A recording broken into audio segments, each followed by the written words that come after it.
अस्सलाम वालेकुम नाज़रीन, एक नए व्लॉग के साथ आपकी खिदमत में हाजिर है। नाज़रीन, हम इस वक्त मौजूद हैं सुप्रीम कोर्ट ऑफ पाकिस्तान में, जहां पर अब से कुछ देर कबल इंतहाई अहम एक मुकदमे की समाअत हुई है। पाकिस्तान तहरीक इंसाफ के चेयरमैन इमरान खान साहब की एक दरख्वास्त थी, जिस पर अचानक से गुज़िश्ता रोज़ चीफ जस्टिस ने एक 2 रुकनी बेंच तश्कील दिया था, जस्टिस एजाजुल एहसन और जस्टिस आयशा मलिक पर मुश्तमिल, जिसने आज सुबह 9:45 पर मुकदमे की समाअत का आगाज़ किया। मुकदमा है ये दरअसल इमरान खान को एक कत्ल के मुकदमे के अंदर नामजद किया गया है। एक वकील थे अब्दुल रज़ाक शाह साहब, जिनको कोयटा के अंदर कत्ल किया गया था, और उनके उस एफआईआर में जो इमरान खान साहब हैं, इनको भी अबेटमेंट के चार्जेस में, या आप कह सकते हैं उसमें नामजद किया गया, और नाकाबिल ज़मानत वारंट गिरफ्तारी उनके जारी हुए इंसदाद दहशतगर्दी अदालत की जानिब से।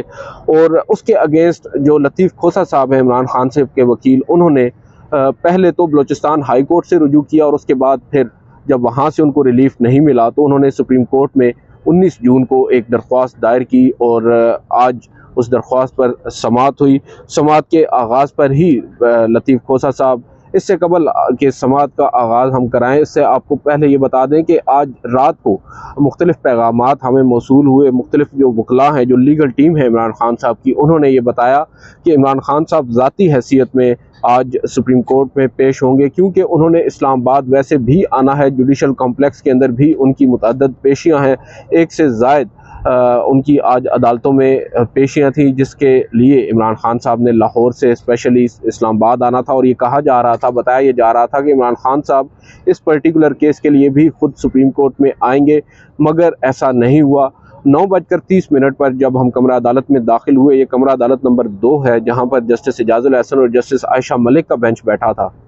तो कुछ एडजर्नमेंट्स, या आप कह सकते हैं कि इल्तवा की दरख्वास्तें आईं, अदालत ने उनको निपटाया, और सबसे पहला जो मुकदमा ज़ेर समाअत आया वो इमरान खान साहब की ही दरख्वास्त थी, जो सप्लीमेंट्री कॉल लिस्ट में थी।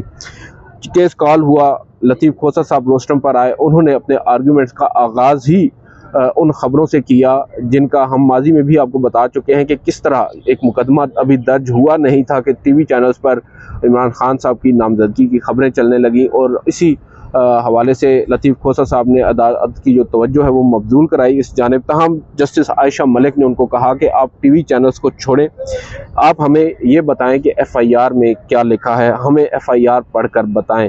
उन्होंने फिर एफआईआर का एक, आप कह सकते हैं कि हिस्सा पढ़ा, जिसमें ये कहा गया कि मुख्तलिफ जो दफ़ात हैं उसको उन्होंने बताया, और जब एफआईआर पढ़ चुके तो उन्होंने कहा कि इंसदाद दहशतगर्दी अदालत ने दहशतगर्दी की दफ़ात को ख़त्म ही नहीं किया, और साथ साथ वो ये कह रहे हैं कि दहशतगर्दी की जो दफ़ात है वो लगा दी गई जो इसी मुकदमे में लग नहीं सकती। और सुप्रीम कोर्ट के फैसले में ये फैसले मौजूद है इससे मुतल्लिक कि दहशतगर्दी की तारीफ़ क्या होती है। सुप्रीम कोर्ट इस ज़मन में कई फैसले कर चुकी है। जस्टिस आसिफ सईद खोसा फॉर्मर चीफ जस्टिस का भी एक फ़ैसला मौजूद है इस ज़मन में, उन्होंने कहा। और फिर कुछ दीगर उन्होंने अपने दलाइल दिए और अदालत को कन्विंस करने की कोशिश की, और एक मौके पर उन्होंने बताया कि JIT तश्कील कर दी गई, हमें उसका भी नहीं मालूम, और दहशतगर्दी की दफ़ात के ऊपर उनका ज़ोर था, और नाकाबिल गिरफ्तारी जो नाकाबिल ज़मानत वारंट गिरफ्तारी जो है वो जारी करने का बताया गया। और ये भी बताया गया कि किस तरह उनके मौकल यानी इमरान खान साहब की जान को ख़तरा है, और कोयटा में जाना जो है वो उनके लिए इंतहाई ख़तरनाक साबित हो सकता है। इस पर जस्टिस एजाजुल एहसन ने अव्वल तो इस्तफसार किया कि तरीक़ाकार क्या होता है, जो दफ़ात लगाई जाती हैं ATC के अंदर, उसका आप हमें ये बता दें कि उसका तरीक़ाकार क्या होता है।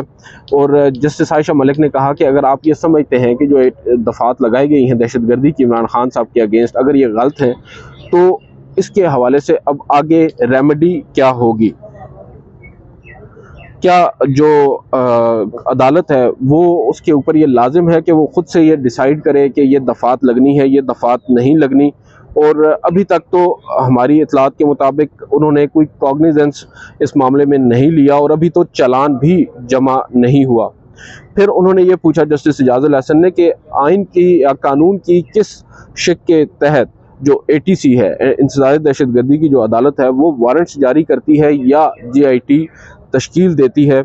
और यहाँ पर उन्होंने बताया कि आम तौर पर जो इख्तियार है वो SHO के पास होता है कि कौन सी दफ़ा लगानी है और कौन सी जगह दफ़ा जो है वो नहीं लगानी। ये उन्होंने फिर एक बात कही कि आप हाई कोर्ट में भी ये बात कर सकते थे, जिस पर उन्होंने बताया कि हम हाई कोर्ट में गए हैं, हाई कोर्ट ने भी हमें रिलीफ नहीं दिया। और यहाँ पर जस्टिस आयशा मलिक ने कहा कि जब तहकीकात जारी हैं तो इस ज़मन में हम क्या फ़ैसला कर सकते हैं, आप तहकीकात का हिस्सा बने। और इस दौरान जो एक सरकारी वकील हैं बलूचिस्तान के, वो भी रोस्टम पर मौजूद थे। जस्टिस इजाज़ुल हसन ने उनसे पूछा कि आपके पास क्या इन्फॉर्मेशन है, तो उन्होंने कहा कि मैं अभी तक तो मेरे पास इन्फॉर्मेशन नहीं है, मुझे जो काज लिस्ट मौसूल हुई मैं उसके मुताबिक सुप्रीम कोर्ट में पेश हो गया हूँ। ताहम एक मैं बात ज़रूर करना चाहूँगा कि इनको चाहिए, इनके पास एक रेमेडी हाई कोर्ट की सूरत में दस्तियाब है, ये पहले हाई कोर्ट में जाएँ।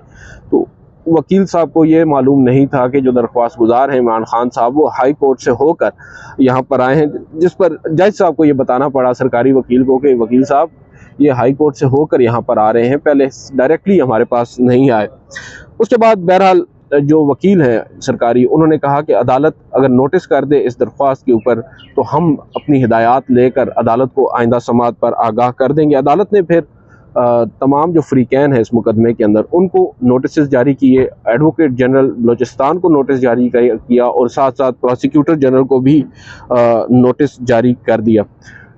लतीफ़ खान खोसा साहब ने अदालत से कहा, जब अदालत अपना ऑर्डर डिक्टेट कर रही थी, जस्टिस इजाज़ुल हसन जो बेंच को हेड कर रहे थे, उनको उन्होंने रोकते हुए कहा कि मैं आपसे ये बात कहना चाहता हूँ कि मेरे जो मोक्कल हैं उनकी जान को ख़तरा है और वो आज भी इस्लामाबाद आए हुए हैं, मुतअद्दिद पेशियाँ हैं उनकी और वो यहाँ आना चाहते थे। मैंने उनको मना किया कि वो सुप्रीम कोर्ट में ना आए। तो जस्टिस इजाज़ुल हसन ने कहा कि इमरान खान को यहाँ आने की ज़रूरत भी नहीं है, क्योंकि ये मुकदमा जो है ये दरअसल तो मामला वो जो क्वैशमेंट है या FIR को कलअदम करार देने का है, तो इसमें उनकी यहाँ पर उनका पेश होना वो किसी तौर पर ज़रूरी नहीं है। ताहम उन्होंने एक बात कही, उन्होंने कहा कि जो लतीफ़ खोसा साहब थे, उन्होंने कहा कि हम ये चाहते हैं कि आप अबूरी रिलीफ ज़रूर दें। इमरान खान साहब के लिए नामुमकिन है, मुश्किल है बलूचिस्तान जाना, कोयटा जाना, क्योंकि उनकी जान को ख़तरा। और ये बार उन्होंने ये बात है इसको तकरीबन 7 से 8 दफ़ा कमरा अदालत में दोहराया। गैर मामूली तौर पर उन्होंने आज अदालत पर ये ज़ोर डाला, इसरार किया कि इमरान खान साहब को आप अबूरी रिलीफ दें। जो उन्होंने एक हिफाजती ज़मानत ले रखी थी वो उसकी मुद्दत आज ख़त्म हो रही है, लिहाजा आपसे इस्तदा है कि आप इसको आज ही उनको एक रिलीफ दें। जिस पर जस्टिस आयशा मलिक ने कहा कि ये एक 2 रुकनी बेंच का फ़ैसला है। हाई कोर्ट के फ़ैसले की वो हवाला दे रही थी, जिसको इन्होंने सुप्रीम कोर्ट में चैलेंज कर रखा है। तो वो ये कह रही थी कि हमारा भी 2 रुकनी बेंच है। अब 2 रुकनी बेंच जो है वो 2 रुकनी बेंच के फ़ैसले को कैसे सस्पेंड कर सकता है या उसके अगेंस्ट अपनी ऑब्जर्वेशन दे सकता है। आपको हम क्या यहाँ पर जो वकील लतीफ़ खोसा थे, उन्होंने कहा कि आप कर सकते हैं, आप एक अबूरी रिलीफ ज़रूर दे सकते हैं, इंटरम ऑर्डर आप पास कर सकते हैं। ताहम एक मौके के ऊपर जब जस्टिस इजाज़ुल हसन को बार बार कन्विंस करने की कोशिश कर रहे थे, टू सम एक्सटेंट ये नज़र आ रहा था कि शायद इजाज़ुल हसन साहब रिलीफ भी दे दें। जस्टिस आयशा मलिक ने जस्टिस इजाज़ुल हसन को इशारे में कहा कि हमें इसमें रिलीफ देना बनता नहीं है और हम ऑर्डर अभी कर नहीं सकते, जिस पर जस्टिस इजाज़ुल हसन भी उनकी इस बात पर मुत्तफ़िक हुए और उन्होंने कहा कि हम अभी इस पर नहीं कर सकते, अगर आप चाहते हैं तो आप चीफ़ जस्टिस को लिख दें, वो एक लार्जर बेंच बना दें। और उस पर उन्होंने कहा कि हम चीफ़ जस्टिस से मुलाकात करते हैं तो ख़बरें चल जाती हैं। उन्होंने कहा कि आप अकेले मुलाकात न करें, आप अपने साथ एडवोकेट जनरल को भी ले जाएं और वहाँ पर जाकर उनसे इस्तदा करें। उन्होंने कहा कि मैं ये चाहूँगा कि अदालत आज ही इस मुकदमे को समाअत के लिए मुकर्रर कर दे। तो जस्टिस इजाज़ुल हसन ने कहा कि आप चीफ़ जस्टिस से ये भी गुजारिश कर लें कि वो आज लार्जर बेंच में बनाकर इस मुकदमे को समाअत के लिए मुकर्रर कर दें, ताकि आप जो रिलीफ चाहते हैं वो आपको मिल सके। यहाँ पर बहरहाल उन्होंने लार्जर बेंच की जब इस्तदा की, उन्होंने एक मौके के ऊपर जुल्फ़िकार अली भुट्टो के केस का भी हवाला दिया। उन्होंने कहा कि हमने भुट्टो का केस भी देखा है जो हमें आज तक हॉन्ट कर रहा है। एक अदालती कत्ल तस्वर किया जाता है जुल्फ़िकार अली भुट्टो की फांसी के उस फैसले को। तो मैं ये चाहता हूँ कि अदालत इन तमाम पॉइंट्स को ज़ेरे गौर रखे। ताहम बार बार उनके इसरार करने के बावजूद अदालत ने आज इमरान खान साहब को अबूरी ज़मानत या उनको गिरफ़्तार न करने का जो फ़ैसला है वो नहीं दिया। जो इस्तदा बार बार इमरान खान साहब के वकील कर रहे थे वो उनकी मंजूर नहीं की गई और काफ़ी ज़्यादा मायूसी का भी सामना करना पड़ा है आज बैरिस्टर लतीफ़ खान खोसा साहब को।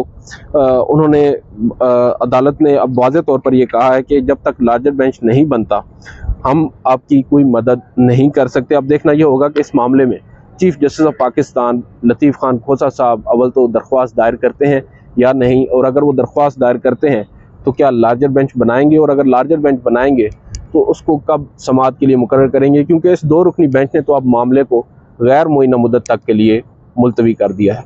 आज की इस वीडियो से इतना ही, इजाज़त दीजिए, अल्लाह हाफ़िज़।